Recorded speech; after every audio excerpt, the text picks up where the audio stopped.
16 magical girls. One death game disguised as a fantasy RPG. And somewhere among the players, a killer who's been pulling the strings from the very beginning. This is Magical Girl Raising Project. Restart, and nobody is getting out clean. This is the very first meeting between two people whose lives are about to become completely tangled together. A young girl named Kanu sits in a wheelchair, clearly from a world of wealth and privilege, as an adult introduces a quiet, serious-looking child to her. This child will protect you at all times, they say, and just like that, a bond is formed before either of them has a say in it. Her name is Momori, and this is where everything begins. Fast forward to the present, and Momori is clearly still playing that same role, loyally at Kanu's side at what looks like a school. The two move through their day together like orbit. Kanu bright and a little chaotic, Momori steady and watchful. Other students notice them, whispering about the Hitokuji family like they're some kind of local legend. Whatever world these two come from, it's not an ordinary one. Momori wakes up mid-school meeting, groggy and embarrassed, only to find Kanu already there waiting with that infuriating, affectionate smile. The classroom has cleared, the cultural festival planning finished, and Kanu wastes no time announcing they're spending the afternoon together. Other students lose their minds a little over Kanu, but she only has eyes for Momori. It's sweet, in that quietly intense way that suggests these two have a very complicated history. Outside, Kanu walks with the kind of confidence that fills a room, or in this case, an entire street. She briefs Momori on their patrol of the downtown area near the station, framing it like a military operation while looking absolutely delighted about it. Momori, for her part, seems resigned to the fact that this is just her life now. The Hitokuji family apparently runs a powerful clan, and today they're running reconnaissance. Back in Kanu's room later, Momori wakes up to find Kanu sitting there, having apparently timed exactly how long it would take her to rouse. She drew a cat face on Momori's face while she slept. Momori stares at her like she's dealing with the world's most lovable natural disaster. Kanu thinks it's adorable. This is, somehow, a normal day for them. Then Kanu's phone starts behaving strangely, scrolling on its own, impossible to stop, displaying something called the Magical Girl Raising Project. It pitches itself like a social media game. Deepen friendships, confront enemies, use kindness and strength. It sounds like a silly mobile game ad, until the email attached to it makes the terminal completely unresponsive. Momori can't shut it down. Something about this feels wrong. The email counts down, and then the game begins whether they want it to or not. Momori is immediately suspicious, noting there used to be a social game with the same name. Kanu, intrigued despite herself, reads the message aloud. Selected magical girls, welcome to the land of magic. It's dramatic and ridiculous. And yet the phone isn't letting them leave. This isn't an advertisement. This is an invitation they didn't ask for. Reality bends. The next moment they're no longer in the real world. They're somewhere else entirely, transformed. The mascot, a round black and white creature named Fal, appears in a burst of stars and cheerfully explains the situation. They've been chosen as test players in a lottery. This game was created from magic, and the space they're standing in is a virtual world built from it. Oh, and also, it's a new generation of social games and a sorting system for actual magical girl candidates. Totally normal. Fal assures them that damage taken here doesn't carry over to reality. The real world barely even registers the time passing. The reward for defeating the Demon King is 100 million yen. Clearing an area earns 1 million, and just participating gets you 100,000. Momori calls this ridiculous to its face. Fal does not seem particularly wounded by that assessment. Momori wakes from what she thought was a dream, except her body remembers the impact, the strange air, the weight of another world. She'd been thrown into the game right after reading that terminal email, and her attendant had been frantically calling for her as she lay unconscious on rocky ground. The earth around her is crumbling and unstable, and none of this makes sense. The feeling on her skin makes one thing very clear. This is not a dream. Suddenly another figure appears. A girl in a black combat outfit who drops in like she owns the landscape. She announces herself as Shadow Gale, and introduces the girl in the magical wheelchair as Flay, her lady. Clearly the Kanu of this transformed pair. Flay can operate a high-speed magical wheelchair. Shadow Gale can modify and power machines. They've already adapted to this world faster than almost anyone else possibly could have. Flay explains with calm precision how the magical girl system works. Power drawn from the land of magic, wielded for the sake of others and the world. She and Momori were suddenly selected one day, without warning, without a choice. She remembers watching Magical Girl anime as a child, the way Shadowgale used to quietly hum the theme songs. Shadowgale goes red. Flay does not let it go. Back in the real world, or at least a version of it, Shadowgale stands over a smoking truck accident, heart still hammering. A child had been right in the path of the vehicle. She made it in time, pulling them clear before impact. But the crowd saw something. A girl in black, moving too fast. There's a witness already pointing and whispering. The magical girl's secret isn't going to survive contact with a city this size for very long. Pivley, of course, has already anticipated this. She points out calmly that a city this big absorbs chaos. One strange girl at an accident scene won't blow their cover. She frames the dangerous rescue mission as an achievement, something that builds credibility and connection. Shadowgale gives her the look of someone who has accepted that her lady is always 5 steps ahead. "Of course!" Flay says, like there was never any other outcome. Inside the game world, the mascot Fal appears again after the tutorial ends. Cheerful, spinning, rewarding them with magical candy for the trouble of being ambushed by a skeleton. Shadowgale is still shaken from the enemy appearance. Flay sits composed in her wheelchair, already mentally cataloging the information. The game is first come, first served, meaning other players are already moving. They need a plan, and Flay already has one. The plan involves a bandage, a very specific bandage. Shadowgale looks confused. Flay does not explain immediately, because of course she doesn't. What becomes clear is that other parties are already forming, already heading toward a nearby town, and their combat ability is limited. To clear this game, they'll need to be smarter than everyone else, and smarter than the game itself. Then a new figure bursts onto the scene. A superhero pose, a dramatic declaration, a woman in a black bodysuit and eye mask who calls herself Masked Wonder. She's just destroyed a skeleton monster that was threatening 2 other players. A delicate-looking girl in Victorian-style clothes who uses a magical wheelchair, and her own attendant. Masked Wonder strikes a pose and announces that justice will not forgive evil. The others stare. Is she an enemy? An ally? She seems to genuinely not know there's a third option.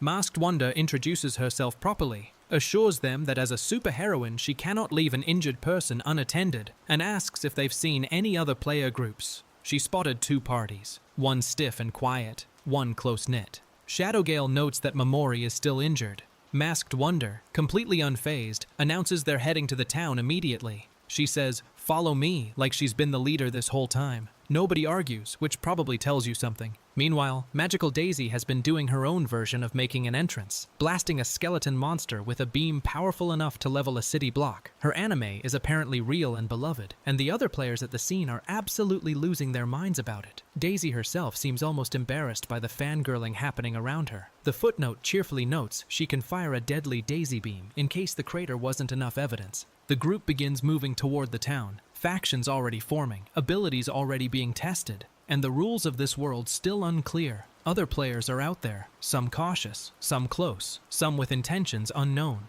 The prize money is absurd, the mascot is suspicious, and nobody actually agreed to be here. But the game has started regardless, and whoever reaches the goals first wins. In a world where magical girls are real and the rules are written by something called the Land of Magic, what does losing actually mean? The game has only just begun, but already the rules are being rewritten in blood. Somewhere beyond the tutorial zone, something enormous stirs. A magical girl, now taller than a building, roaring that a place has been claimed and outsiders will be driven out. Shadowgale and Flay scramble away from the shockwave of impact. A small girl in a bear-like costume watches with wide, gleeful eyes, announcing that Cherna will kill anyone who tries to hunt here. The territory war has started, and nobody asked these players if they were ready for it. Back behind the scenes, someone is watching all of this from a room full of monitors. Chapter 2 opens not in the game world, but in what looks like an ordinary office. Cold, clean, completely out of place. The mascot Fal reports in cheerfully while a figure sits with their back to the camera, responding with clipped indifference. 3 days have passed in the game. The first logout went according to plan, and somehow this person already expected all of it. The question isn't whether they're in control, it's how long they've been in control. Fal recounts the chaos of that first logout with the enthusiasm of someone who barely survived it. Players cried, screamed, demanded answers, and when Fal appeared as a hologram to explain things, the energy in the room nearly turned lethal. If Fal wasn't a hologram, the mascot admits, Fal would have been minced into pieces.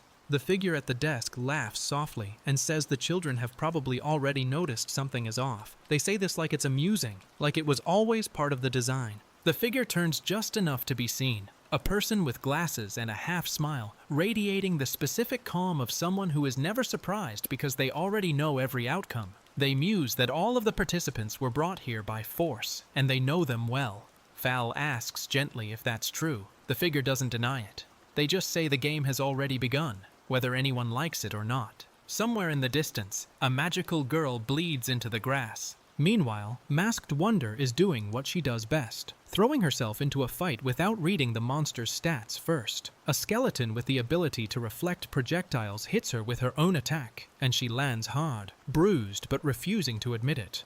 Pafle watches with the expression of someone filing away data, noting calmly that there will be more monsters, and they'll get harder the closer the group gets to the volcano. The plan? Farm magical candies, buy items, and stop charging in blind. Masked Wonder does not look like she agrees, but she doesn't argue either. 16 participants, 4 parties, 1 solo player.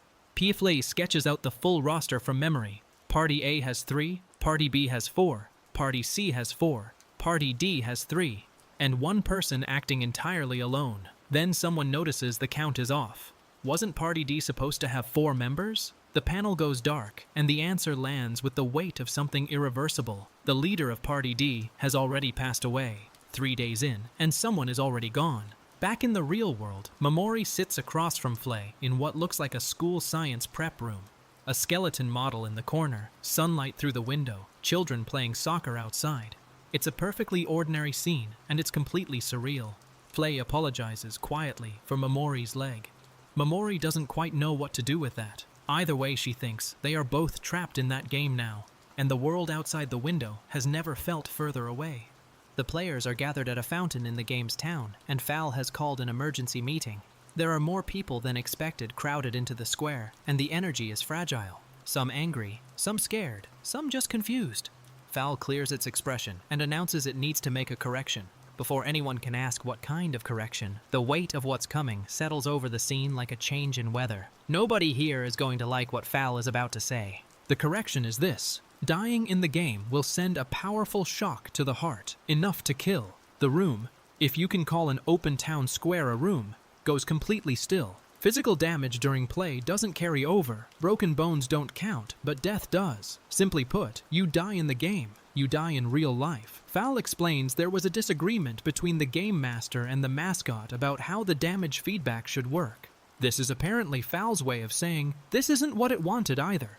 Someone shouts, "Take us back." Someone else shouts that this is unacceptable. Flay raises a hand and says, simply, "Be quiet, please." She asks Fal a series of methodical questions. Can they contact the land of magic? Can they revive after death? Can they escape by losing deliberately? And the answer to all of them is no. The communication channels are blocked. Revival doesn't work for humans. And losing still means death. Good grief, Flay says, with exactly the tone of someone who suspected this was coming. Then Magical Daisy's name surfaces in the conversation, and the girl who had been sitting nearby goes pale. Then Daisy really is dead. The confirmation settles like something physical, and a few players visibly crumble under the weight of it. Fal explains the logic with clinical cheerfulness. This is a test to see who has the right to be a magical girl. Clearing the game proves it, and even players who die will still receive their participation reward. How thoughtful. The survivors stare. How can we accept that? Someone whispers. Pefle has already moved on to the next problem. She reveals that she's been trying to contact the land of magic since the game started, and every attempt comes back as an error. She asks Shadowgale to try. Same result. The communication blackout is total, intentional, and confirms what several players already feared. They were never meant to leave early. Fal adds, almost as an aside, that telling anyone outside the game about its existence is a violation of the rules. There will be a penalty. Nobody asks what the penalty is. They're fairly sure they already know. Pfle explains her plan to the group with the measured precision of someone who has already run every scenario. They don't know why they were forced here. They can't beat the game master, and they can't prove the mascot is lying. But staying in as magical girls makes them stronger than they'd be otherwise. She isn't asking them to trust Fal. She isn't asking them to feel good about any of this. She's asking them to be strategic, and she's smiling, just slightly, as if she already knows how this ends. Shadowgale pulls her aside. "You're smiling as if you already have," she says, meaning Flay is already acting like they've won. Flay doesn't deny it. She says she thought this through beforehand. Shadowgale asks if this is reckless. Flay says no. The word hangs there between them, and the look on Flay's face belongs to someone who has been playing this game long before any invitation arrived on a glitching phone screen. The other groups are having similar conversations, with significantly less composure. Someone demands to be sent back immediately. Someone else is furious that they were never warned. A third voice breaks through, saying they need to fight back. And then Flay says, "Be quiet, please," again, and somehow the square settles. All eyes land on her. She's sitting in a wheelchair in the middle of a magical apocalypse, and she is the calmest person in the room. That, more than anything, is terrifying. The emergency meeting wraps up, and the game forcibly relocates everyone to a new zone, the grassland town. One group immediately sprints toward the monsters with barely contained excitement, chanting about hunting and loot and gacha draws. Another group moves more carefully, noting the new skeleton variants are bright red, which probably means they're stronger. Someone mutters that the game clearly recycled assets. Skeleton Mark II, one-player deadpans. The dark reality of dying in a game has not slowed this particular party down even slightly. While Party B shops for items in the town, another area is apparently being cleared somewhere else in the background. Somebody on the leaderboard is moving fast. The currency system runs on magical candies, dropped by monsters, which can be exchanged for recovery items, area passes, and equipment. 3 new magical girls get their introduction cards here. At Nyan can seal objects into scrolls. Noko-chan can shift the mood of those around her. And Yumenoshima Genopsycho has an invincible suit. Each ability sounds oddly specific. Each one sounds like it could matter enormously under the right circumstances. Back in the territory dispute, Masked Wonder plants herself between Churna's enormous form and the rest of her group, announcing at full volume that there is nothing in the game's rules about territory and they will not be intimidated. Churna, currently the size of a building and extremely irritated, disagrees loudly. Pefli watches from beside the wheelchair, expression unreadable. The smaller girl in the bear costume grins like this is the most fun she's had in years. Whatever Churna is, she's not playing by any rulebook anyone here has read. The office room, the monitors, the empty chair spinning slowly at the center of it all. A voice says that the perfect magical girl should be able to overcome any obstacle. Fal, floating nearby, asks in a very small voice if this was really necessary. The voice answers, "Prove it in the game." Then laughter fills the room, high and certain. The sound of someone who designed a trap and is watching it spring exactly as planned. The goal within the darkness, the chapter title card reads. The game master hasn't shown their face yet, but they've already made their move. And so 16 girls, some terrified, some furious, some grinning about gacha drops, are locked into a death game with no exit, no outside contact, and a game master who is watching every frame of it from a private room somewhere in the real world. One player is already dead. The monster difficulty is scaling up. The territory wars have started, and Flay is smiling. Whatever comes next, she has already decided how she plans to win. And for everyone else in this game, the only question left is whether they'll still be alive when she does. Piflay has wasted no time turning this death game into a networking event. She approaches another group with the cool confidence of someone who came prepared, opening with a simple offer. Information for information. The other party mentions someone who attacked them on day 1, a sword-wielding girl dressed like a samurai who grabbed them by the throat after clearing the skeletons. She only said one thing. Piflay leans forward. "Please elaborate." The trade table fills up fast. Items can be transferred between teams using the magical phone, which opens up logistics nobody had thought to exploit. Pafalay produces the Illustrated Monster Encyclopedia, a Grasslands exclusive item listing weaknesses, attributes, and locations for every enemy in the area. Buy this now, she says, or risk meeting a monster that perfectly counters everything you have. The other team immediately starts arguing about who spent all their money on gacha pulls. Across the field, a different kind of meeting is happening, one that starts with food. Flay's group rolls up to find another team mid-meal, and within seconds, Flay is taking enormous blissful bites of rice bowls, while Shadowgale stands behind her looking mortified. The cook is Pechka, whose magical power is creating genuinely delicious food, and she glows under the praise. Piflay also, very politely, asks if there are leftovers for her injured friend. Pechka knows exactly what people think when they hear her ability. She can't fight, she gets in the way, and creating food feels useless in a survival situation. But watching Flay's entire demeanor soften over those rice balls tells a different story. Being able to share food with everyone and bring people together.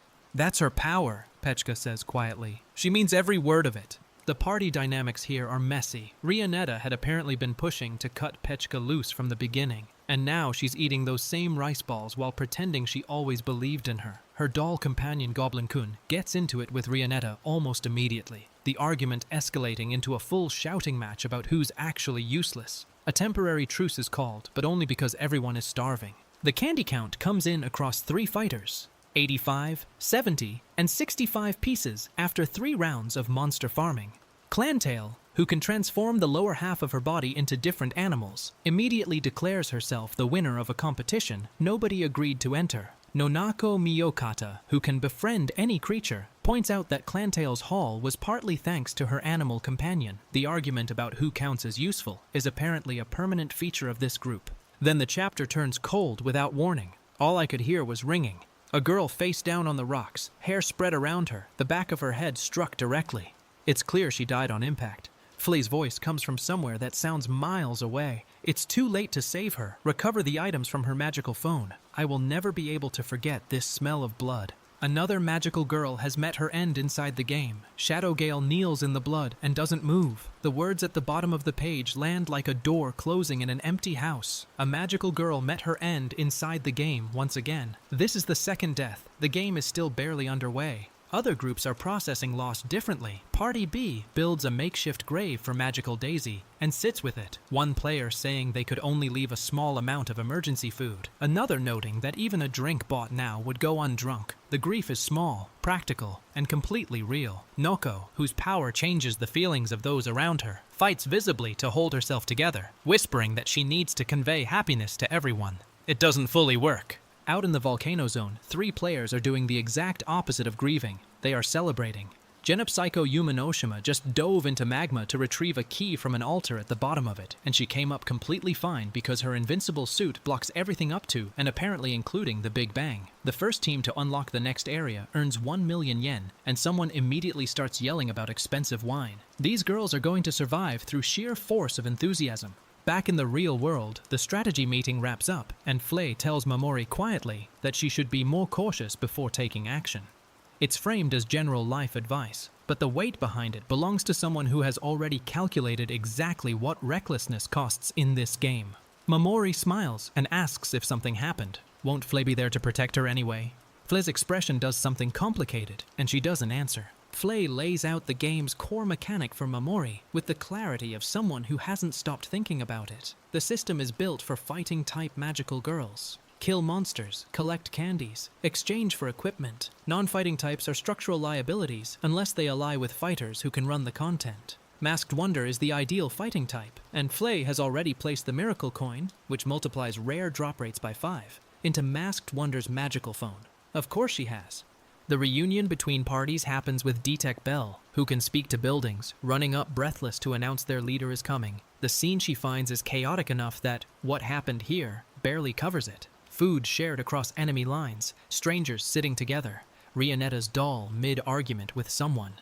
A new girl named Melville, who can change her color at will, vouches for Flay's group with a smile that makes Flay's instincts flare immediately. Why do I get a bad feeling from that one, she thinks. Lapis Lazuli arrives with the energy of someone who has been waiting to make this entrance her whole life. She teleports using gemstones, announces herself as the blue flash that dances upon the battlefield, and nearly knocks Masked Wonder sideways with the sheer force of it. Masked Wonder's brain short-circuits for exactly 1 second before she recovers and delivers her own declaration right back. 2 theatrical magical girls have found each other in a death game. The meeting seals into an alliance with an actual handshake, Masked Wonder and Lapis Lazuli gripping hands while Cherna lies knocked out in the background from a single kick. The outcome of that fight was apparently decided in under 5 seconds, and Melville's group watches in silence as the 2 fighters bond instantly over shared energy. They became friends in just a few seconds, someone observes. I can't keep up, says another.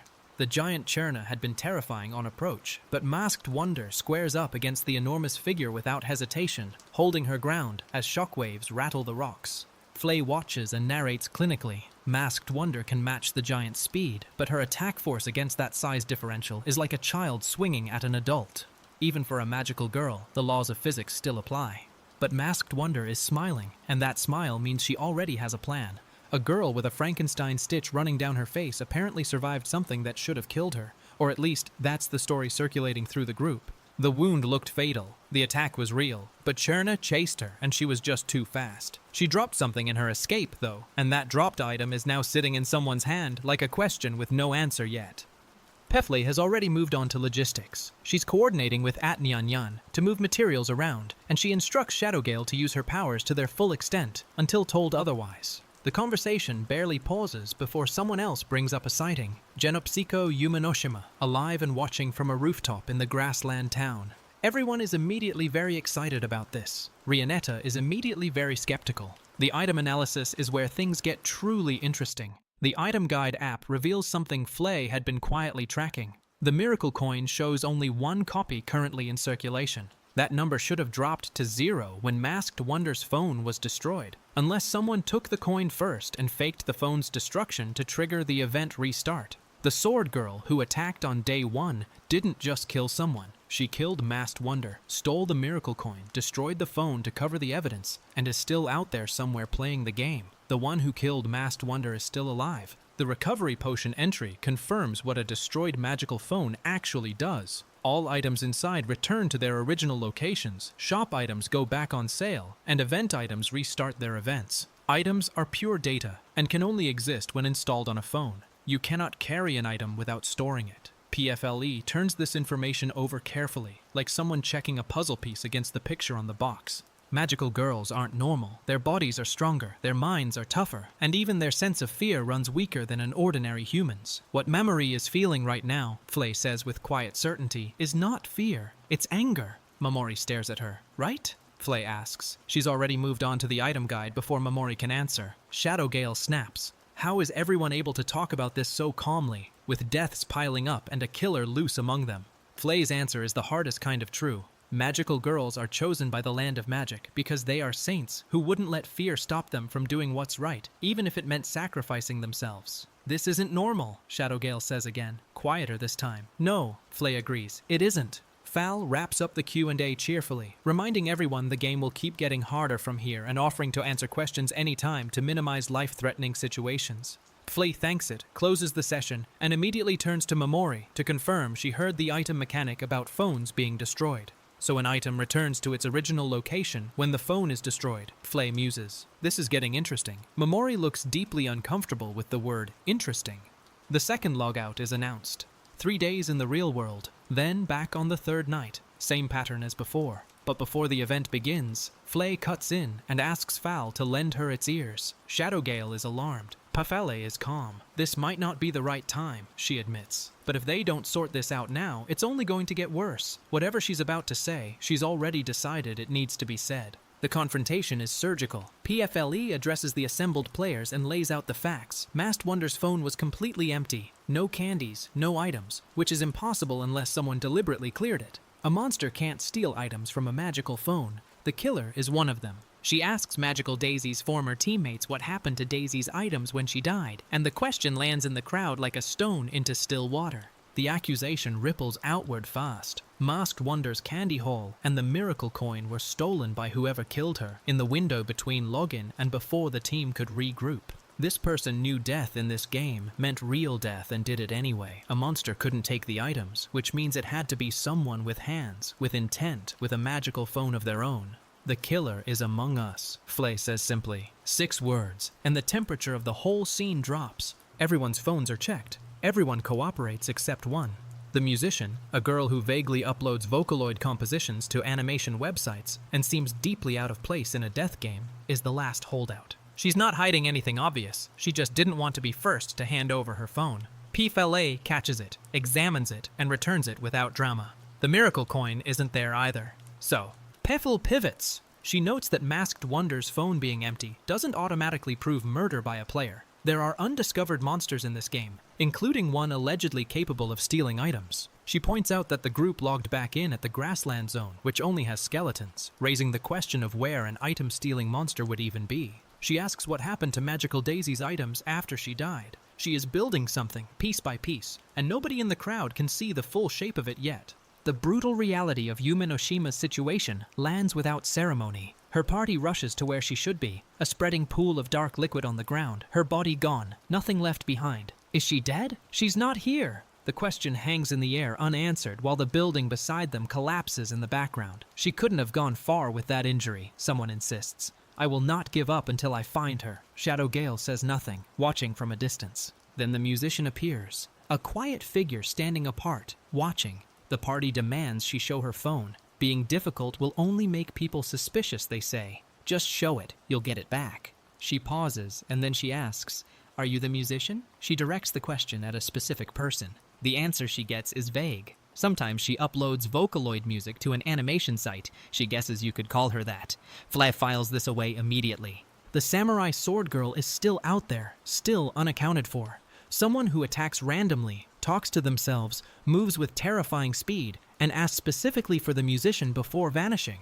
That's a profile, not a mystery anymore. Flay thanks the group for their cooperation and says they'll need to be more careful about who they approach going forward. The musician problem isn't solved, it's just been named. Night falls over the game world, mountains silhouetted against a darkening sky, rubble scattered across the ground where buildings used to stand. The second log-off is coming, 3 days in the real world, then they come back and do this again. Except now they come back knowing there is a killer among them, that the miracle coin is still in play somewhere, and that at least one player is hunting something specific. That person did want to say something, Flay thinks, watching the musician walk away. Did she want to say something? Churna's candy count has dropped, not by a little, by enough that someone in the room notices immediately and says it out loud. The number was full a moment ago, and now it isn't, and nobody checked her phone during the chaos. Fal watches from the side with an expression that says it knows exactly what this means. It's one less than everyone else now. The countdown is already running. Churna collapses. Her teammates rush to her, screaming her name, grabbing for recovery potions. But the question lands before anyone can answer it. Didn't anyone check her candy count? The answer is no, nobody did. And now Churna is down, unconscious, with a candy total that put her at the bottom of the pile at exactly the wrong moment. The event didn't care about the timing, it never does. The 3 days offline finally end and everyone logs back in. But the candy problem from the last session isn't forgotten. PF Lay confirms that everyone has the same number, aside from 3 extra she couldn't divide equally. She announces this with the quiet satisfaction of someone who completed a very difficult puzzle under pressure. "We did it, Fal," she says. The mascot spins. The countdown is gone. They made it. But making it through one event just reveals the next trap underneath it. The event rules get re-explained for anyone who missed them. In 15 minutes, the player with the least candy will die. Candies are currency and data. They can't be piled up physically, and spending everything at the store is apparently a valid strategy, one Churna loudly endorses. Pfeli notices immediately that candies can be gifted. If they can be gifted, they can also be stolen. Flea spots the loophole before anyone else has finished panicking. She asks Fal what happens if multiple players tie for the lowest count. Does one die randomly, or do all of them? Fal's answer lands like a fire extinguisher on a lit fuse. If multiple players tie for the minimum, no one is chosen. The event ends with 0 deaths. The room goes quiet for exactly 1 second before everyone starts calculating. Someone's internal monologue cuts into the chaos. Dark, spiraling, talking about needing to steal candies before it's too late, then immediately catching itself. No, I shouldn't think like that. I need to repress my magic. They can't find out. They can't. Whoever this is, they are standing right next to everyone else and fighting something much harder than any monster in this game. The third login brings new enemies and a new event announcement from Fal. With each unlocked area, the monsters get stronger, and the team of 2 managing on their own is visibly struggling with the pace. Genopsycho is nowhere to be found. Then Melville reappears, blocking the hunting grounds again, this time with a new argument. Since one of the players is the killer, cooperating with everyone is cooperating with a murderer. Lapis Lazulin asks what Melville is actually saying. Churna just threatens to crush anyone who doesn't move. The confrontation resolves when Churna declares herself the winner of an unasked-for duel, and Melville backs off. But the tension doesn't disappear, it just relocates. Flay watches Melville walk away and turns the question over. If at Nyan isn't the culprit, then someone else hid the miracle coin in a way that didn't show up on the phone check. And Flay asks Flay one more question about a chair, and Shadow Gale watches her with the expression of someone trying to read a book in a language they almost know. The theory clicks together on the page like pieces that were always meant to fit. At Nyan's power seals objects into talismans. Not just rocks, but potentially entire buildings, and potentially item data too. If she sealed the miracle coin into a talisman instead of storing it in her phone, it would have been invisible during the check. It explains Masked Wonder's death by Boulder. It explains the building that killed the samurai. Pell lays it all out with the calm of someone describing a weather forecast. That's why I think it's her. The tank Shadow Gale spent days building is scrap. The battle against Cherna's giant form went exactly as expected for a child-sized attack against a building-sized opponent. The physics were never on their side. Shadow Gale says, "Oops, looks like I've lost," with the exhausted acceptance of someone who knew how this was going to go, but tried anyway. At least her lady isn't hurt. She says this quietly to herself, and it carries more weight than anything else she says. The aftermath is soft and bruised around the edges. At Nyanyan thanks everyone for standing up against the monster, apologizes for how it ended, and receives genuine gratitude back from people who mean it. The group that called her a suspect 20 minutes ago is now thanking her for keeping them alive. Shadow Gale appreciates the kind words and says nothing else. The silence between her and Flay carries a full conversation that neither of them is ready to have out loud. Flay sends Mamori ahead and waits until they're alone. Then she asks the question she's been holding the whole time. How did Mamori arrive at the conclusion that at Nyanyan killed Masked Wonder? She says it the way you'd say it to someone who just solved the right problem using the wrong method. Impressed and a little wary, Mamori starts explaining. Flay leans in slightly. "Tell me more," she says. Meanwhile, the group is being asked to cooperate, work together, share information, all have the same goal. Melville gets invited to the meeting and refuses. Just like that. 2 words, no justification, walking away into the dark. Flay watches her go and files it away. Everyone else exchanges glances. The meeting goes ahead without her, and the question of what Melville is actually planning sits at the edge of everything like a splinter nobody can quite reach.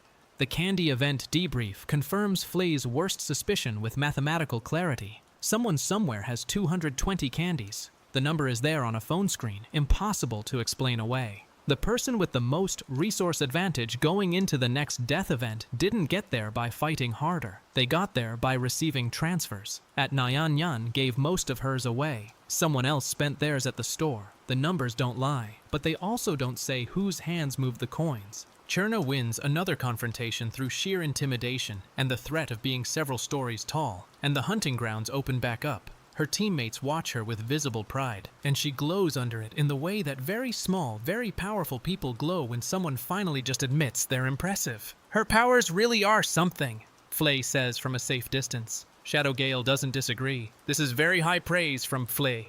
The question of cooperating versus going alone is still unresolved under the surface of every alliance. Flay acknowledges it directly. There are multiple players in this game with antagonistic goals, and being cautious about who they work with is just good strategy. Shadow Gale asks why they're still working with everyone then. PFLE doesn't answer that directly either. Instead, she asks about a chair, and whatever she's building in her head requires one more piece before the shape is clear. Shadow Gale came into the fight expecting the tank to be enough. She built it for days in game time and brought it in with the intention of overpowering Cherna at scale. Cherna grew past it, twice, maybe 3 times the normal size, and still going. The tank goes up in an explosion of parts and shrapnel, and Shadow Gale looks at the wreckage and says simply, "I thought this would be big enough. It wasn't. This time, I won't fail." She means it the way people mean things when they've already accepted the cost. Flay says, "Oh," and the chapter ends. That single word carries the weight of a door opening. Mamori has worked something out. She's laid it in front of Flay, and Flay is genuinely interested in what comes next. Shadow Gale watches them both from across the hallway, quiet and careful. The miracle coin is in someone's hand in the dark. The meeting without Melville is already over. And whatever Mamori figured out, Flay's expression says it might actually matter. Flay doesn't waste a single breath on panic. She lays it out cold and clean. Whoever set up this game wants them to finish it, which means the culprit has to be one of the players sitting right next to them. Shadow Gale points out that Flay sounds exactly like she's describing herself. And honestly, she's not wrong. The game master pulled 16 magical girls into this death trap with no way to refuse. So if the mastermind is powerful enough to do that, there's nothing the players could do to stop them anyway. Peflay shuts that line of thinking down fast. Worrying about an unbeatable enemy is pointless, so move on. What matters is the enemy they can actually find. And if the culprit is a player, Flay already has a theory. Shadow Gale's ability lets her modify machines, which makes her the most suspicious name on the list when it comes to tampering with Chernamouse's magical phone. Flay calmly announces that the most suspicious one would have to be herself, then immediately tells Mamori not to worry, because no one suspects her. Flay pulls out a player information sheet. Names, teams, powers, all of it laid out in neat rows. Shadow Gale collected this data by going around asking each player directly, with their teammates listening the whole time, which means anyone who lied would have been caught immediately. The information should be reliable, probably. Then Flay does something that makes Momori's jaw drop. She grabs Momori's notebook and starts writing in it without asking, and when Momori protests, Flay just hands it back and says it might be useful. The audacity is astronomical, but the note she left behind holds something important. The scene cuts to a quieter moment. Piflay asking about Cherna Mouse's magical candies, specifically what happened to them. At the time of Cherna's death, everyone was watching each other's movements closely enough that tampering with her candy should have been impossible to pull off unnoticed. Flay doesn't look convinced. Momori is sitting in the chair she saved up months for, and Flay has already claimed it as her own personal throne with a glass of wine. Momori points this out, and Flay's response is essentially, if she had a husband, he wouldn't complain about his chair. Momori stares at her and asks, very reasonably, if she knows it's Momori's chair, shouldn't she give it back? The story shifts to Lapis Lazuli, who makes a passionate declaration that no matter what happens, she will protect her partner and won't let anyone lay a finger on her. It's a big, warm, theatrical speech, exactly the kind of thing Lazuli would say. The sunset over the game world catches both of them in soft light, and even Lazuli admits it's genuinely beautiful. But behind Lazuline's enthusiasm, there's a quieter tension. Melville gave instructions directly to Cherna, and Melville is the one who invited Lazuline into this game, but notably didn't invite Belsi. Cherna was the main fighting force of their team, and Melville was the one pulling her strings, which means Belsi quietly wonders if she was ever actually needed at all. Belsi borrows Lazuline's phone and checks the member screen, then presses delete on Cherna's entry, and whispers an apology. When Lazuline gets the phone back and sees it, she doesn't understand why Melville would just leave. Belsi stays quiet, watching the party screen, and confirms that Melville's icon is already gone.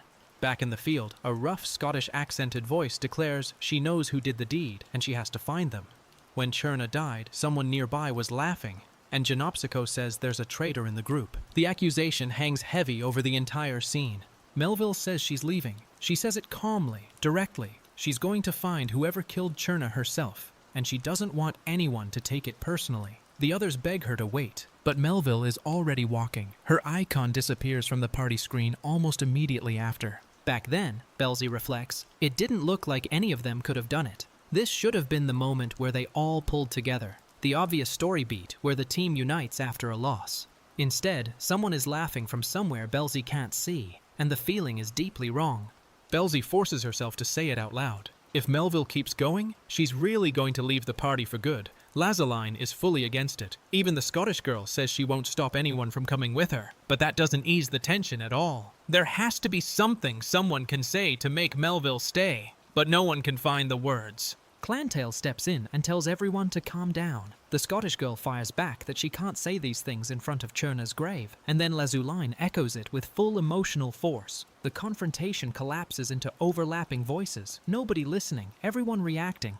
Then a different pair of girls, the ones who haven't lost anyone yet, take stock of where they stand. They're the only team still at full numbers, which means the difficulty penalty hits them less hard than the others. Rionetta sighs. Nonako says they should take this conversation somewhere else. In a quiet room elsewhere, a smug figure leans back in a chair, glasses catching the light, and says, "Perfect." They expected this betrayal. They note coolly that the Land of Magic would only send one specific person here, the embodiment of a true magical girl, and she should be arriving soon. Fal, the game mascot, confronts the master directly. She sent an email. Everything happening in the game, everything the master has been doing, all of it has been reported to the Land of Magic. The master's response is a casual, "Oh," that radiates absolute zero panic. Fal begs the master to end the game now. She can't take it anymore. The master just smiles and asks why. Things are finally getting serious. When Fal pushes back, the master waves it off and says it's not their fault another one of the children died. The word children lands like a slap. And then, from somewhere off screen, a voice rings out, "Master!" And someone arrives. The master straightens slightly. "Welcome back," Fal is told, and the game master calmly turns toward whoever just walked through the door, looking entirely too pleased with how everything is unfolding. Fillet doesn't waste a single breath on panic. She lays it out cold and clean. Whoever set up this game wants them to finish it, which means the culprit has to be one of the players sitting right next to them. Shadowgale points out that Flay sounds exactly like she's describing herself, and honestly, she's not wrong. The Game Master pulled 16 magical girls into this death trap with no way to refuse, so if the mastermind is powerful enough to do that, there's nothing the players could do to stop them anyway. Flay shuts that line of thinking down fast. Worrying about an unbeatable enemy is pointless, so move on. What matters is the enemy they can actually find. And if the culprit is a player, Flay already has a theory. Shadowgale's ability lets her modify machines, which makes her the most suspicious name on the list when it comes to tampering with Cherna Mouse's magical phone. Flay calmly announces that the most suspicious one would have to be herself, then immediately tells Momori not to worry, because no one suspects her. Pafley pulls out a player information sheet. Names, teams, powers, all of it laid out in neat rows. Shadowgale collected this data by going around asking each player directly, with their teammates listening the whole time, which means anyone who lied would have been caught immediately. The information should be reliable, probably. Then Flay does something that makes Mamori's jaw drop. She grabs Mamori's notebook and starts writing in it without asking, and when Mamori protests, Flay just hands it back and says it might be useful. The audacity is astronomical, but the note she left behind holds something important.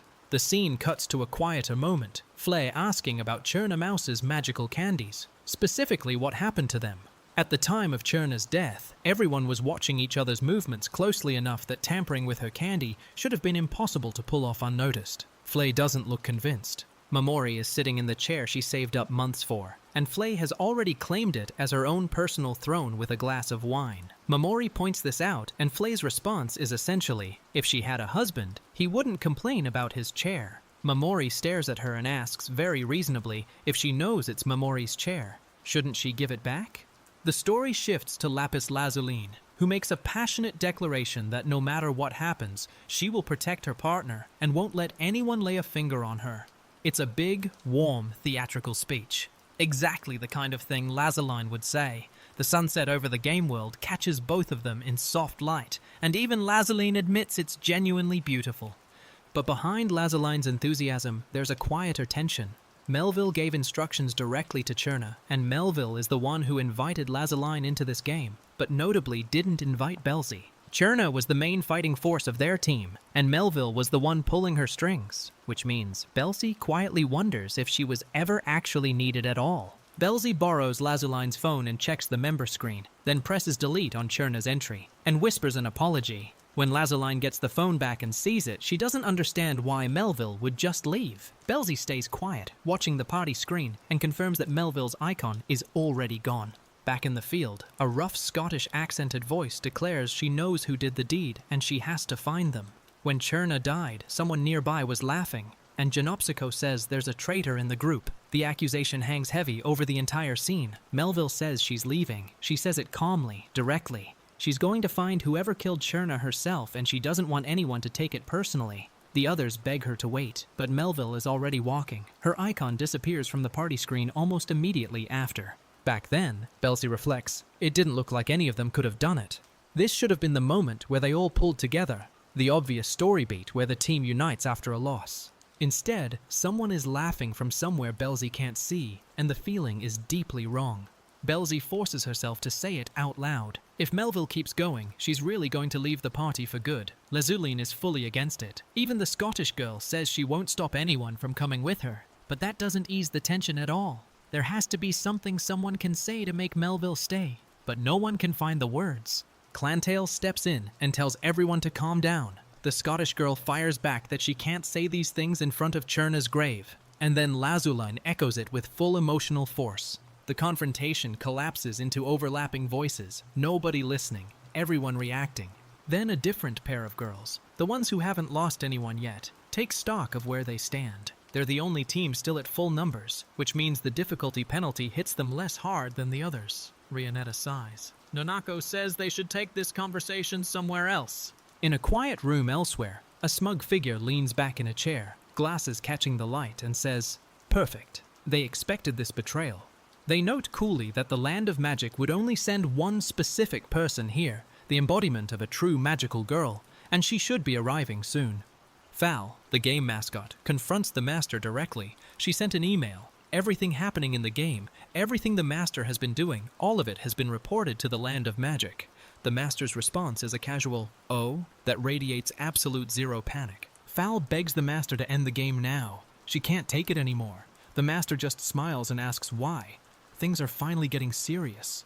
When Fal pushes back, the master waves it off and says, "It's not their fault, another one of the children died." The word children lands like a slap, and then, from somewhere off screen, a voice rings out, "Master!" And someone arrives. The master straightens slightly. "Welcome back," Fal is told, and the game master calmly turns toward whoever just walked through the door, looking entirely too pleased with how everything is unfolding. 11 a.m. Claude responded. Lazaline spots Detec Bell in her human form immediately, not from her magical girl appearance, but from a mole on her face. Lazaline spots Detec Bell in her human form immediately, not from her magical girl appearance, but from a mole on her face. Her master apparently drilled the connection between magical girl and civilian forms into her head thoroughly. Then Lazaline drops a casual bombshell. She's the second Lapis Lazuli, having inherited the name from someone who came before her. Detec Bell's brain short-circuits the moment she realizes she's sitting inside a suspect's home. She came here to investigate Lazaline in secret, and now she's somehow ended up as a house guest with no clear exit strategy. Running is out. They'll see each other again in the game tomorrow anyway, and Belzy needs whatever information this girl is hiding. Lazaline grabs Belzy's arm and announces she's taking her to her castle, completely undeterred by the panic radiating off her guest. Belzy clocks immediately that this girl looks nothing like the composed, aristocratic magical girl she'd pictured, and yet something about her is genuinely stunning. There is absolutely no getting out of this now. Soda is apparently the only drink in the house, which tracks for a college student living alone. Belzy sits stiffly at the low table, while Lazaline bounces around her with the energy of someone who has never experienced social awkwardness in her life. The contrast between Belzy's tightly wound detective brain and Lazaline's chaotic warmth is doing something complicated to the investigation. Lazaline casually drops her transformation mid-conversation, Lazaline mode off, and the magical girl outfit dissolves, replaced by a school uniform. She scratches her head and admits that Belzy visiting is the best surprise she's ever had. Belzy stares at her and thinks, very quietly, that she does not understand this person at all. The flashback explains how Detec Bell even found her. Magical Daisy's old anime was popular enough that fan websites documented filming locations, which made tracking down her real address surprisingly straightforward. The same method got Belzy to Lazaline. She pulled Lazaline's phone number during their last logout and used it to narrow down the area. Detec Bell's real name is Shinobu Hyoka, and she works as a private investigator. She requested 10 days off from her office, much to her boss's outrage, specifically to pursue this lead. 10 days is all she has to find the culprit, before the game swallows everyone whole. The late-night streets are not being kind to Belzy. She's been stopped 7 or 8 times already, her attempt to blend in not quite landing the way she planned. Magical girls can look very different in their civilian forms, and whoever she's looking for could be any age at all. She may be searching entirely the wrong places. Detec Bell's power lets her talk to buildings by kissing their walls, and the buildings in the real world answer her without hesitation, as long as she isn't working against the owner's interests. The buildings inside the game, though, all belong to the game master, and they flatly refuse to cooperate. It's the one place her greatest tool is completely useless. Belzy reasons through it out loud in the dark. If she can't help in the game, she'll help in real life. Each player has a life outside the game, a human identity with a history and a motive. Find the real person, and the reason behind the murders becomes something she can actually work with. The investigation leads Belzy to a door that opens immediately, and on the other side is someone who was clearly expecting her. The stranger says she has nothing to be ashamed of, that she's only doing what her master taught her was right, and then offers something jaw-dropping. They should cooperate, because they're the same kind of magical girl. This is Snow White, the magical girl hunter, operating outside the game but clearly deeply connected to what's happening inside it. The master watches footage of Snow White in action with barely contained delight, replaying her movements over and over. Fal sits silently nearby, and the master points out that Snow White can predict her opponent's moves. She's the real thing. The master lays out their demands clearly. Retroactively investigate all past magical girl exams, strip certifications from anyone who passed through a flawed process, and radically reform the entire selection system. The existence of the so-called children, Girls chosen through corrupt or improper exams is, in the master's view, a mistake that needs to be erased. There will be no compromises. Snow White arrives, and the master greets her with open arms. Finally here. Finally ready to talk. The demand on the table is straightforward. The land of magic releases the trapped magical girls, and in exchange, the master gets their reform agenda acknowledged. But first, tea, apparently, because even hostage situations apparently require hospitality. Fal is not doing well. She told Snow White directly that she's running out of time, that players are already dead, that this needs to stop. The master doesn't flinch, just says things are finally getting serious. Fal didn't think anyone would actually die when this all started, and that guilt has been eating her alive since the first body dropped. Snow White sits across from the master and processes the pitch being laid in front of her. The master's power is like Nemorin's, capable of reading minds. And in this dimension, the master claims to be completely untouchable, like a god with no weaknesses. Snow White tries to use her ability anyway, and the master lets her, entirely unbothered.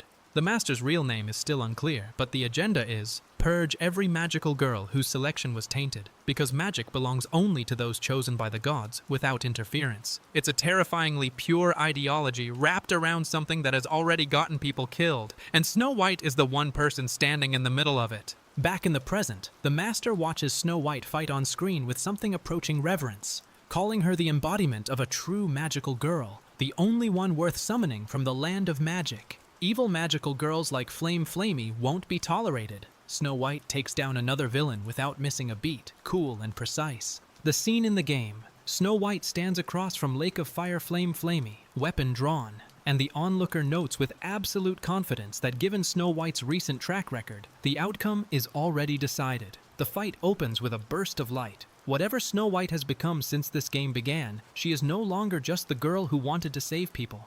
The chapter ends in black. The master has Snow White in the room. The demands are on the table, and somewhere inside the game, players are still dying. All of this was designed. The game, the deaths, the invitation to Snow White. And the master smiles like someone who has been waiting a very long time for exactly this moment. Genopsiko, Yuma no Shima, is alive, and she comes running in like nothing happened. The shock on everyone's faces says everything, because the last time anyone saw her, the situation did not look good. She throws her arms out and announces they can be a team again, and for one brief moment it actually feels like things might be okay. P-Filet says, perfect, with the calm of someone who already knew this was coming. Shadow Gale pieces it together immediately. This was part of the plan all along, and Flay had calculated that the only way to beat the upcoming boss was to lure everyone into a cooperation they had no choice but to accept. Even a small chance of winning beats no chance at all. The Great Dragon is monster number 78, a fire attribute mid-boss, and one look at what it just did to the terrain makes it clear why everyone is pale. One direct hit, and they'd be ash. The Monster Encyclopedia confirms the key weakness. Water attribute items deal increased damage, which means the water amulets suddenly became the most valuable things anyone is carrying. The shield plus 5 is 5 times more durable than a normal shield, and Flay is the only one who has one. Combined with the water amulet, Clantail should be able to survive long enough to close the distance without getting incinerated on the approach. The Dragon Killer deals one-hit lethal damage to Dragon-type enemies, which makes it the entire plan hinging on a single blade reaching its target. Flay lays out the formation. Clantail attacks from the right, At Nyanyan attacks from the left, and Melville's harpoon bow gives them ranged fire support from a clear line of sight. The dragon sits at the center of a circle of light. Anything that crosses that boundary triggers an immediate attack. The rope ladder above it is the key to the whole approach. Everyone is missing someone. Pechka's team has water amulets but no shields. At Nyanyan's team has the shield but nothing else. Rionetta keeps bringing up that Cherna would have been perfect for this, and Flay cuts her off. There's no point grieving someone who isn't here, so focus. Shadowgale opens the monster encyclopedia and everyone gets to work. The hidden passage leading to the next area turns out to be right there. A wall that's actually a projection, indistinguishable from real stone at any angle or distance. Belzy is genuinely impressed, and the rest of the group files through carefully, while Pflay watches from behind with the expression of someone who found exactly what she expected to find. Back in the tunnel, the question of why Genopsycho is here at all gets complicated fast. She casually mentions she retired from being a magical girl. She had completely forgotten she was one until this game dragged her back in. Nobody knows how or why she was still invited to play. She knows something bad happened that made her quit, but the memory itself is gone. Genopsico is still missing from the new area. The others push forward anyway, because Flay is not the kind of person who stops the plan for someone who isn't showing up. Rionetta mutters that maybe after everything that happened, Yume Noshima is just wary of being around people. The rest of the group looks at each other and pretends not to be scared. Clantail has something she needs to say to Noko. Before this game, before everything, and whatever it is, she's clearly been holding it in. Noko goes very still. There are alarm beeps going off somewhere in the distance, and the chapter title card drops like a countdown. A message from Flay comes through on Pechka's phone mid-mission. She says she's grateful for everyone's help. Pechka stares at the screen and wonders if something happened. It's not the kind of message Flay sends unless the situation has shifted in a way nobody's been told about yet. Back in real life, Lazaline tries to introduce Belzy to her dad, and Belzy finally snaps. There are lives on the line, and she's been sitting here drinking soda. She yanks herself free, says thanks for the drink, and heads for the door. Lazuline calls after her. Belzy collapses face first against the table because she is genuinely exhausted, and also because she has no idea what she's even doing anymore. Belzy asks the question she should have asked at the start. Why does Lazuline trust her at all? A stranger showed up late at night, having tracked down where she lives, radiating suspicion from every pore, and Lazuline's response was to offer soda and smile. Lazaline just says, "You're a great detective. Finding someone's address is no big deal for someone like you." Belzy has no answer for that. The full story of the second Lapis Lazuline comes out over the ice in Belzy's glass. She was originally a magical girl named Blue Comet. The original Lapis Lazuline found her, said she'd passed down all her knowledge, and asked her to carry the name forward for generations. She said it with so much passion that there was simply no refusing. Belzy's expression is suspicious. Lazuline quit school, moved to the mountains, and trained like an evil spirit every single day, because that's what her predecessor told her would make her the best magical girl she could be. Belzy asks what happened to school. Lazuline says she quit. The word drops into the conversation with the weight of something completely irreversible. Belzy looks at Lazuline being genuinely happy about all of this, and something shifts. She thinks, this is a mess, and also, I think I would have done the same thing. Finding something you love enough to give up everything else for it is its own kind of sense, even if it looks completely unhinged from the outside. Belzy asks if there's anything more serious they should be talking about. Lazuline tilts her head. Belzy clarifies. The deaths, the culprit, the game. You know, serious matters. Lazuline blinks like she genuinely forgot that was why Belzy came. The gap between them is enormous and somehow also kind of funny. There isn't long before they're forced back into the game. Belzy knows this. She's sitting in a suspect's apartment on borrowed time, with nothing confirmed and nothing ruled out, and somehow the person sitting across from her doesn't seem remotely like a murderer, which is exactly when you're supposed to be most careful. The players, all with their own worries. The narration lands like a quiet breath before the next wave hits. Lazuline is bright and full and impossible to read. Belzy is tired and tangled in something she didn't plan for. The city sprawls out behind them in a wide establishing shot, and the words at the bottom say, "Wait in anticipation." 11:14 a.m. Claude responded. The dragon fight explodes into chaos. Someone hits it hard and someone else screams to get down. The dragon fight explodes into chaos. Someone hits it hard and someone else screams to get down. The plan is still in motion, barely. But the gap between what Flea drew up on paper and what's actually happening in that arena is getting wider by the second. Shadowgale modified a machine into a siege weapon, a Dragon Slayer cannon sitting on the ridge above the fight. The plan is textbook Flea. Detonate gunpowder behind the dragon to spin it around, then fire the sniper shot the moment it's distracted and exposed. It sounds clean when you say it out loud, and looks completely terrifying from the ground. The dragon takes the shot and falls instantly. And everyone stares at it in disbelief because they worked so hard to kill it the first time and now it just dropped. With the right equipment, this boss is easier than regular enemies, which means nobody had to die getting here. That realization sits in the air like a bad smell.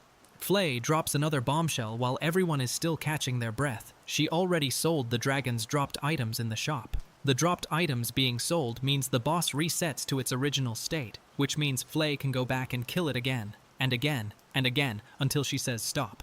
Shadowgale's jaw hits the floor. But here's the thing, Flay says is still bothering her. When at Nyan Yan died, all her talismans burned with her phone, and yet there's still one active miracle coin in the game. Flay lays out the item guide entry carefully. The miracle coin was a special gift for the first magical girl to reach it. Shadowgale looks at the entry and starts to understand where this is going. At Nyan was not the one who killed Masked Wonder. The visor on Genopsycho Yumenoshima's suit should have activated invincibility before she hit the dragon's flames. All she had to do was pull it down. She didn't. Whether that was on purpose or something worse, Pfull isn't sure, and the question of why has started eating at her. Genopsycho left a message scratched into the wall before she disappeared into the fire. There is a traitor among us. Flay confirms it. At Nyan really was the traitor. But then Flay adds the part that makes everything colder. Even if that's true, there was no reason for Genopsycho to risk her own life taking them down. Rionetta sits alone with the weight of her team. Everyone from her side is gone now. She says she's sorry, but she can't die yet. And the darkness around her just keeps asking the same questions back. Why did this have to happen? How long until she's next? There's no answer from the dark, only the sound of it closing in. Lazuline insists on placing the grave markers herself. It's her friends, she says, so please let her do it. Belzy tells her to worry about herself a little more. She's supposed to be resting. She's always acting reckless. The three faces at the bottom of the page don't move. Daisy, at Nyan, Yumenoshima, all of them gone now. Clantail says she needs to do it herself. Noko offers to help, and Clantail says no. Quietly, firmly, like someone who has already made peace with being one of the last ones standing and needs to feel useful before that changes too. She's probably one of the strongest left now, which means she has a job to do. It was a tough battle, but the dragon fell and the next area unlocked. Rionetta walks away from the scene saying mission complete, in a voice that carries zero celebration. Nonoko just sniffs quietly beside the dragon's remains, and even the congratulations screen on the phone looks like it's mocking them. Lazuline arrives just in time. Heh, she made it. Dropping into the chaos of the second dragon fight, looking proud of herself despite being injured. She calls out to Clantail, "The rest is up to you." The dragon is still growling, the plan is still hanging on one blade, and Clantail takes a breath. The dragon shifts. Its movements are different now from when it was just reacting. The attacks are calculated, precise, targeted. It knows Clantail has the Dragon Slayer, and it is going specifically for her. Rionetta screams, "Watch out! If Clantail goes down, they've already lost!" The dragon is actively trying to keep the others away from Clantail, using flame walls to isolate her. It's so hot. Even with recovery potions, the math isn't working. They can't hold this position much longer. Lazuline is throwing herself into attacks despite everything, and Belzy is screaming at her to stop being reckless. Come on. Pfull thinks it quietly from wherever she is, watching the pieces move. Use the Dragon Slayer. Every second that passes is another second the dragon gets to pick them apart one by one, and the window where this plan still works is getting very thin. Everyone freezes, three faces staring at something just off frame. Then the image. Two names screamed at once. Meow Meow, Yumenoshima. Something has appeared on the battlefield that wasn't there a moment ago. Black and huge and moving fast, and the chapter cuts before anyone can react. The final area has unlocked. The Demon King's castle. Lightning splits the sky over a Gothic tower, while two girls stand looking at it, one of them telling the other quietly, "You better behave." The Game Master watches from the real world and laughs, genuinely delighted to see how this ends. The Master lays out the final terms to Fal directly. She can still assist the players, but if she does anything wrong, the Master will delete the entire game with everyone still trapped inside it. Fal goes very still. The players on the monitor have no idea the leash just got shorter. The library puzzle is elegant and merciless. The book titles have been partially obscured, and the only clue is the message, "Change squares into circles." Rionetta figures it out. The number of letters in each title spells out pi. The squares are the books, the circle is pi, and arranging them correctly unlocks the next door. The first book in the sequence is titled Now. 3 letters, matching the first digit of pi after the decimal. The next needs 14 letters, then 9, then 26. Rionetta starts calling out the sequence, and someone starts running the shelves to pull the right titles in order, the library becoming a giant living calculator. Most of the books here are completely empty, but some have their pages dyed red. Those are the ones that matter. Rionetta and Nonoko work through the puzzle while a bat-type enemy circles lazily overhead, apparently totally uninterested in attacking anyone who's sitting still. Good to know. The enemies here are undead and ghostly, but holy attribute items make them attackable like normal enemies. Hunting is easier in this area than anywhere they've been before, and the map shows they're almost at the final zone with an inn nearby, probably designed to let players stock up points before the endgame begins. Genocyco and Lazaline are raiding each other's snacks mid-dungeon. Hey, that was my food, you fool. Clantail watches them with the expression of someone who has accepted this is her life now. They've collected a substantial pile of books and the only order clue they have is still squares into circles, but they're working it out. Shadow Gale split from her previous team after a few disagreements, apparently, and is now elsewhere doing her own thing. Nobody seems particularly surprised or upset about this. The reorganization of alliances has been happening quietly this whole time, and everyone is still moving toward the same endpoint regardless. Lazaline is not supposed to be resting on the job, and she knows it. If she had been able to fight back during the dragon battle, she wouldn't have been a liability, and someone she cares about wouldn't have gotten hurt. The guilt is sitting just beneath the cheerful surface. Quiet, but persistent. The puzzle pieces finally click. Squares into circles, books into pie, titles arranged by letter count in the right sequence. Rianetta stands at the center of the unlocked door panel looking genuinely satisfied in the way only someone who solved a math problem correctly can be. The door to the final area begins to open, and the last image is the castle again. The Demon King's castle against the storming sky, lightning hitting the towers, two figures standing at its threshold. Everything has been building to this point. The deaths, the investigations, the alliances, the betrayals, the puzzle solving, the dragon farming. It all ends here. You better behave. The words hang in the air over the last panel, like a warning that applies to absolutely everyone left standing. The players, the traitors, the game master, and whatever is waiting for them inside that castle. The battle continues. The end begins.